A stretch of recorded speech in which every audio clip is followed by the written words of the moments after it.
सनातन धर्म की, माता पिता गुरुदेव की, पधारे ऐसे संतों की, अरे सरिया देव माता जी की जय हो। इसके बाद में मैं आपको परिचय करा दूं, हमारे परम आदरणीय आचार्य बंद चंद्री से शांति कुटीर से बाजी रतन जी महाराज जो पधारे हैं, उनका भी माला अर्पण करके हम स्वागत करें। आप रतन जी महाराज चंद्री से पधारे। उनके पास में हमारे संत साहब जी बड़ी कृपा की हमारे पर। जैसलमेर के पास में खूरी गांव है, वहां से बहुत दूर से पधार कर हमारे यहाँ पर साहब जी हमारे साहेब पधारे हैं, उनका स्वागत करें। साहब जी अभयदास जी महाराज, आप सफेद कपड़े में अभयदास जी महाराज बड़े विद्वान संत हैं और आपको बहुत ही अच्छी ज्ञान की बातें सुनाएंगे अभी, और आपको बड़ा खुश करेंगे, बड़ा आनंद की प्राप्ति कराएंगे। अभयदास जी महाराज जो पूरी जैसलमेर से पधारे, इनके पास में ही हमारे परम आदरणीय संत जो बाप जी अजमेर से पधारे हैं, बाप जी मदन जी महाराज, उनका भी माला अर्पण करके स्वागत करें, क्योंकि आज हमारे लिए बड़े पूजनीय अर्चनीय वंदनीय संत हैं। इनके पास में आपका परिचय करा दूं, उड़ीसा से जगन्नाथपुरी जो पुरी धाम है, वहां से पधारे हुए संत शाश्वतानंद जी महाराज, शाश्वत दास जी महाराज जो पधारे हमारे बीच में आज, उन्होंने हमारे पर बड़ी कृपा की है और उन्होंने पधार कर हमें सत्संग का जो हमें आशीर्वाद दे रहे हैं, सत्संग में आकर बड़ी कृपा की है। इनके पास में ही सभी के जाने पहचाने लाडले संत ब्रह्मचौथे ब्रह्मनिष्ठ हमारे जमुनापुरी जी महाराज पधारे हैं, जिनको आप जमाराम जी महाराज के नाम से जानते हैं। बड़े आनंद देने वाले और बड़ी अमृत में वाणी से हमें लाभान्वित करने वाले जमाराम जी महाराज का भी पूजन माला के द्वारा अर्पण कर रहे हैं। इसके साथ ही हमारे सत्संग में आज विराजमान आदि सुंदरी से और कोटल मठ से पधारे कृष्णाराम जी महाराज, उनका भी स्वागत माला अर्पण करके करें, जिन्होंने उनके मुख्य द्वारा अभी 5 वाणी का मंगलाचरण का श्रवण किया। बहुत ही विद्वान संत हैं आप और वेदांत आचार्य हैं, आपका भी बहुत बहुत स्वागत है सभी का। और इनके पास में ही हमारे भावनंद जी महाराज कृष्णगिरी से पधारे हैं, उनका भी माला अर्पण करके स्वागत करें भावनंद जी महाराज। और उनके पास में ही नरेशानंद जी महाराज विराजमान है, उनका भी माला अर्पण करके स्वागत करें। मूंगा भाई से प्रार्थना है नरेशानंद जी महाराज। सभी संतों को प्रार्थना है, आपने हमें जो दर्शन दिया, आप आधार कर हमें जो सेवा का अवसर दिया, आपने सत्संग का जो आनंद बढ़ाया, मैं हम सब उनके आभारी है। और अब हमारे स्थानीय संत हमारे कानपुरी जी महाराज का भी स्वागत आप भाई लोग करें। कानपुरी जी महाराज, बोलो सतगुरुदेव की जय। और हमारे कानपुरी जी महाराज का भी स्वागत। और भी कुछ संत जो है हमारे बीच में हमें परिचित नहीं हो दिख रहा, मैं आज कम दिखता है, और भी सभी संतों का सम्मान है।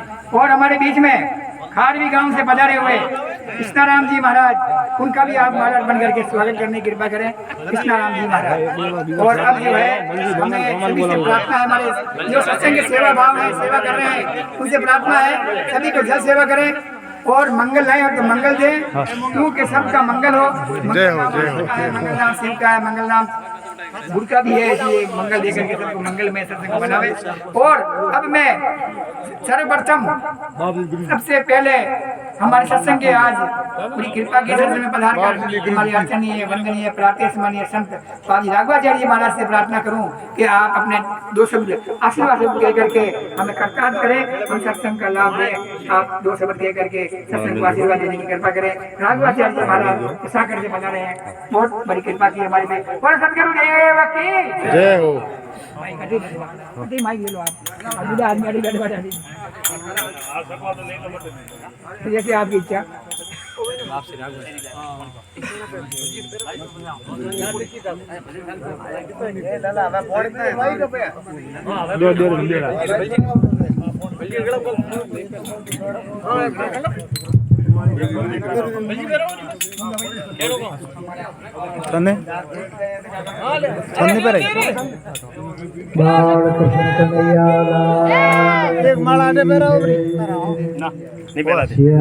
रामचंद्र भगवान की, उमापति महादेव की, पवन सुत हनुमान की, सतगुरुदेव की, श्रीयादेव जी महाराज की, परमात्मीय प्राप्त स्मरणीय परम श्रद्धेय हमारे आत्मीय संत मंच पर विराजमान भगतजन, मातृदेवी, बालक एवं बालिका है। पहला तो आपको आधार के निवासी जो भाई बहन है वो धन्यवाद के पात्र है, इसलिए पहला धन्यवाद तो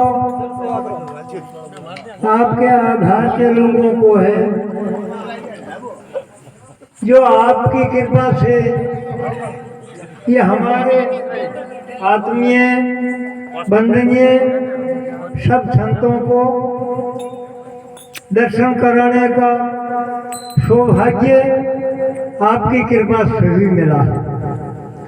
सज्जनों, इस संसार में दो रास्ता है, आपको ज्ञात होना ही है। एक रास्ता वो है जिन रास्ते से गुजर करके जीव परम धाम को, परम शांति को, परम पद को प्राप्त कर सकता है। दूसरा रास्ता वो है जिन रास्ते में भूल भटक करके जीव पड़ जाते हैं, वो इस संसार के बड़ी भारी कठिनाई 184 जूनियों की भोगते हैं। सज्जनों, उसी रास्ता का आपको नाम ज्ञात होना चाहिए। मैं आपको पूछ रहा हूं कि जो परम पद, परम शांति प्राप्त करने के रास्ते हैं, उस रास्ते का नाम आपको बताना है। उसका क्या नाम है? उसका नाम है सत्संग। सत्संग का अर्थ क्या होता है? सत्य बात कहने वाले का संग करना ही सत्संग है। सज्जनों, सत्य बात का हमको पता होना चाहिए, नहीं तो हम झूठी बात को भी सत्य मान बैठे। आज वर्तमान में कोई किसी को पूछे कि कौन हो, तो इसी शरीर का नाम लेकर के बतलाते हैं कि मैं अमुक हूं। सज्जनों, ये बात सत्य है कि झूठी? झूठी। तो सज्जनों, झूठी बात का पता लगना भी मुश्किल है। इसीलिए जीव को इतना दुख भोगना पड़ता है। एक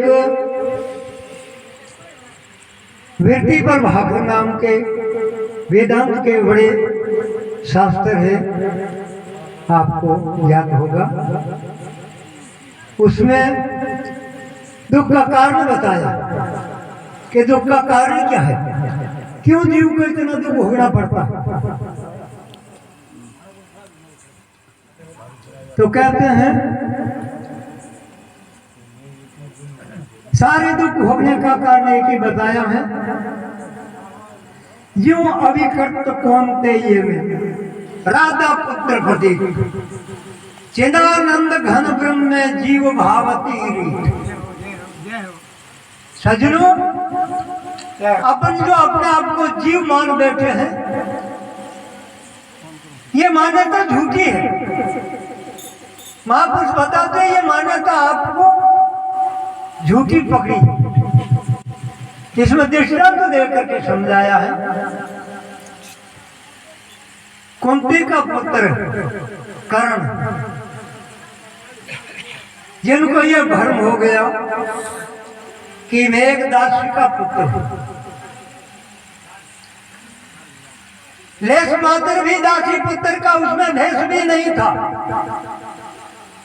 पर उसी ने मान लिया कि मैं दासी पुत्र हूं। इसी तरह ही अपन सबका स्वरूप सच्चिदानंद सच्चित आनंद। सत्य किसको कहते हैं? जिसका कभी नाश नहीं। तो सज्जनों, हम नाश के भय से क्यों घबरा रहे हैं? ये भ्रम की बात है। चिदानंद घन ब्रह्म में जीव भावती ही रीति, इसी रीति ही ऐसे ही अपने में जीव भाव पैदा हुआ है केवल भ्रम से। फिर महापुरुषों ने, आपने कभी देखा होगा उपनिषद, मांडुक्य उपनिषद में महापुरुषों ने कहा है, यथा निर्मत को जीवो जायते मर्यते अपीवा तथा जीवा सुने भवे भवती च भवती च। क्या कहा है? दृष्टांत देकर के समझाया है। थोड़ा दृष्टांत ज्यादा विस्तार नहीं लूंगा, क्यों आज बहुत महापुरुष पधारे हुए हैं। एक गांव में एक मदारी आया। मदारी ने गांव वालों से कहा, अरे भाई लोगों,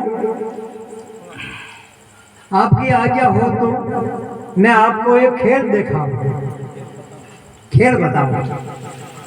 तब गांव वालों ने कहा कि अभी ठीक है, उनारोई है और सब बेटा बेटी है और ठीक आया थे मौके माते, मैं खेल देखा दिखाओ।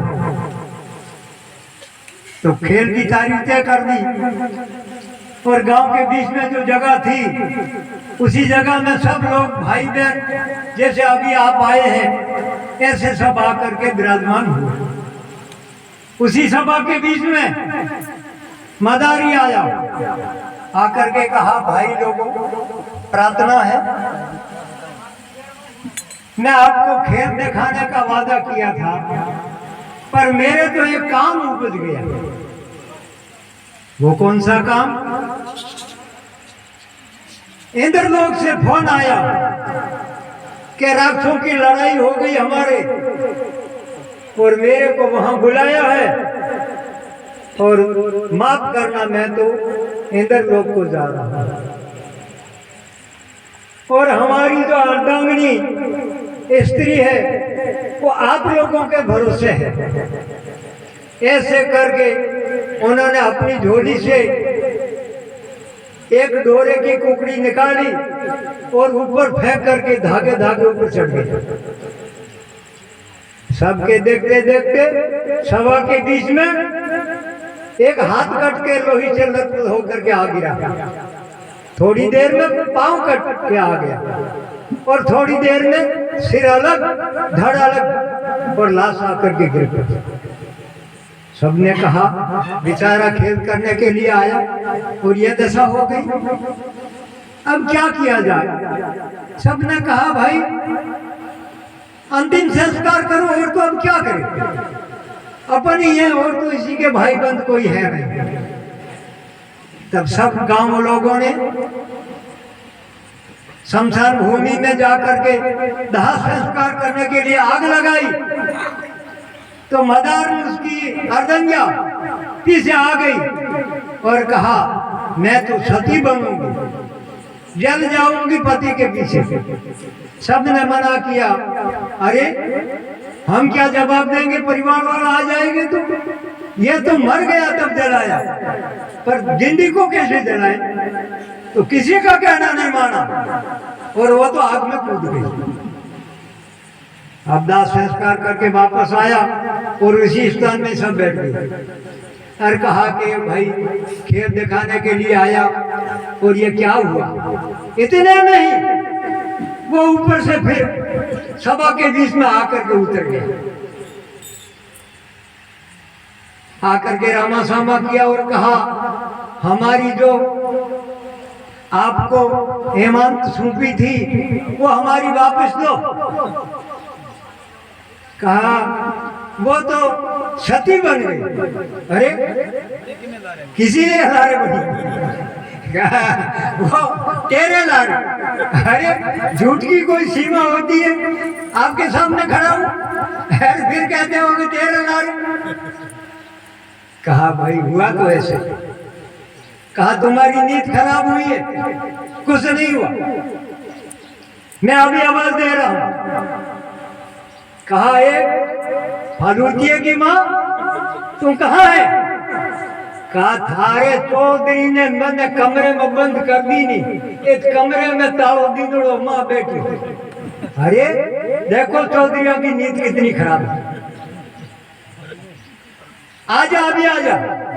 कहा दरवाजा बंद है कि बाबे के वचन से खुल जाए। तो सबके देखते देखते ताला झिड़ गया, दरवाजा खुल गया और मदार में आ गई। फिर कहा अरे मदारी जो हुआ सो हुआ, हम माफी मांग रहे हैं, अभी तो खेल दिखाओ। मदारी ने कहा ये क्या देखा अभी? ये क्या है? तो सजनों ये कहने का अर्थ यह कि संसार एक खेल है। यथा निर्मत को जीवो जायते मरियते अपीवा। जैसे जो बनावटी मदारी था ना वही जला था, असली मदारी था वो न तो कहीं गया, न कटा, न बड़ा, न कोई जला। और मदार में वही नकली थी और वही सती हुई। तो कहने का अर्थ ये है कि ये संसार एक खेल है और हमारे समझ में अगर खेल आ जाए तो मौज बन जाए। खेल में राजा बने, उसी को जो आनंद मिलता है राजा बनने में, जितना ही कोई खेल में भिखारी बने उसको भी वही आनंद मिलता है। ऐसे ये संसार का खेल है। इस संसार के खेल को ऐसे महापुरुष आते हैं ना, ये संसार को खेल बताते हैं। और जिस दिन हमारे खोपड़े में ये बात समझ में आ जाएगी उसी दिन जीने की मौज बन जाएगी। नहीं तो जीना मारवाड़ की कहावत है कि सूरी हेठी हा लेनो कोई जीवने में जीवनो नहीं है। सजनों कितने शत्रु पीछे लगे हुए हैं हमारे शत्रु। ये बड़ी गजब की बात है। भूख भी हमको मारने की ताकत रखती है, प्यास भी हमको मारने की ताकत रखती है, बीमारी भी हमको मारने की ताकत रखती है। अरे सजनों अनंत कोटि ब्रह्मांड के जम के दूत एकत्र होकर हमला कर दे तो हमारा बाल बांका नहीं कर सकते हैं। वो हमारा स्वरूप है सजनों। उसी तरफ देखने के लिए अभी आप और हमारे को समय मिला है। इसी साधन का आप मूल्य समझ लोगे तो कल्याण हो गया, और नहीं तो सजनों कंचन बदले काट। कोई रमेकड़ो ले लियो टिमणियों नाड़ दे करूं कि फूट रो हाथ रो मेरे स्वरो रम। अरे सजनों ऐसे ही संसार के भोग विलास में मनुष्य जन्म का समय जा रहा है। यह बड़ी दुर्भाग्य की बात है। पछतावा होना चाहिए कि हमारा समय इसी संसार के भोग विलास में, अरे कुत्ते पशु पक्षी कर लिए है, ये हमारे लिए थोड़ा ही। जिसको परम पद कहते हैं, जिसको परम शांति कहते हैं, जिसको निर्वाण पद कहते हैं, जिनको अक्षय पद कहते हैं, वो पद प्राप्त करने का हमारे पास साधन मिला। इसी शरीर के बदले में क्या मिल सकता है आपको पता है? शरीर के बदले में हम लेना चाहे तो क्या मिल सकता है? जिसका नाम भगवान कहते हैं, अनेक कोटि ब्रह्मांड के मालिक कहते हैं, वो भगवान इसी साधन के बदले में। अगर अभी इस साधन का त्याग कर दो, अभी भगवान मिल जाए, एक क्षण की भी देर नहीं हो सकती।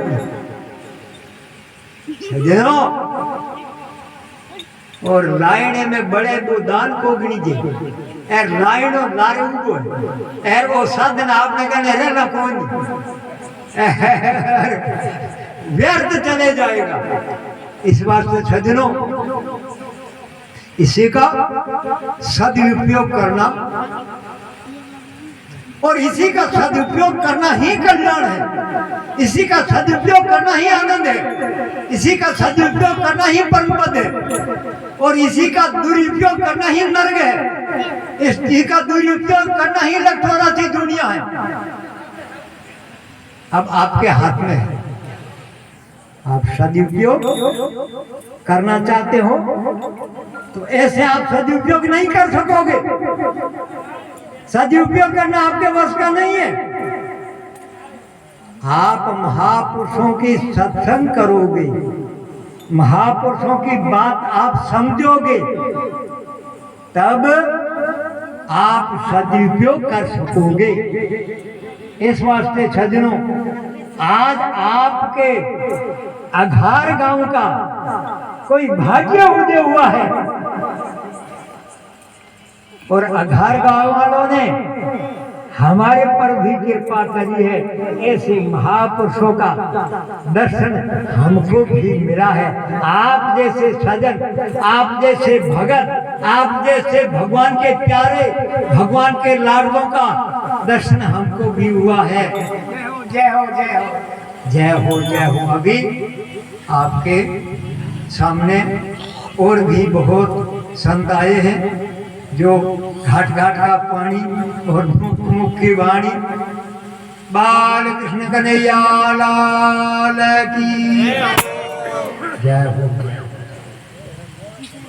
अभी आपने हमारे प्रातः स्मरणीय अर्चनीय वंदनीय आज के सत्संग के सभापति हमारे राघवाचार्य जी महाराज जी के मुख से आपने अभी अमृतमय वाणी के रूप में आपने मानव जीवन की क्या उद्देश्य है, इसलिए मिला है और हम क्या कर सकते हैं इसको पा करके, इस बारे में बहुत कुछ आपने अपनी वाणी से हमें समझाने का किया। भाई लोगों, संत महापुरुष बड़े दयालु हैं कि मैं बार बार चेताने के लिए संसार में आए हैं कि नर्तन पाए यतन कर ऐसा, इससे वो करतार मिले। ऐसे उत्तम जीवन पदार्थ में बार बार नहीं मिले, ये मनुष्य जन्म बार बार नहीं मिलता है। बड़े भाग मानस तन पावा, सुर दुर्लभ संत तन गावा। ये भाई बड़ा हमारा कोई पुण्य है जो ये मानव जीवन मिला है, इसको पा करके अगर सत्संग नहीं की, महापुरुषों का सत्संग नहीं किया, इनका सानिध्य प्राप्त नहीं किया तो फिर पछताना पड़ेगा। इसलिए आज हमारा वो भाग्य है, हमारे वैसे महापुरुषों का सत्संग मिला है। अब मैं हमारे सिंध से पधारे हुए बाप जी, हमारे बहुत ही विद्वान संत और बड़े अच्छे यानी परम आदरणीय संत बाप जी हमारे सरपंच जी महाराज, उनसे मैं प्रार्थना करूं कि आप भी अपने अमृतवाणी द्वारा हम सत्संग को लाभान्वित करें। मैं हम आपके बहुत बहुत आभारी जो आप पधारे और आपने बड़ी कृपा की हमारे को।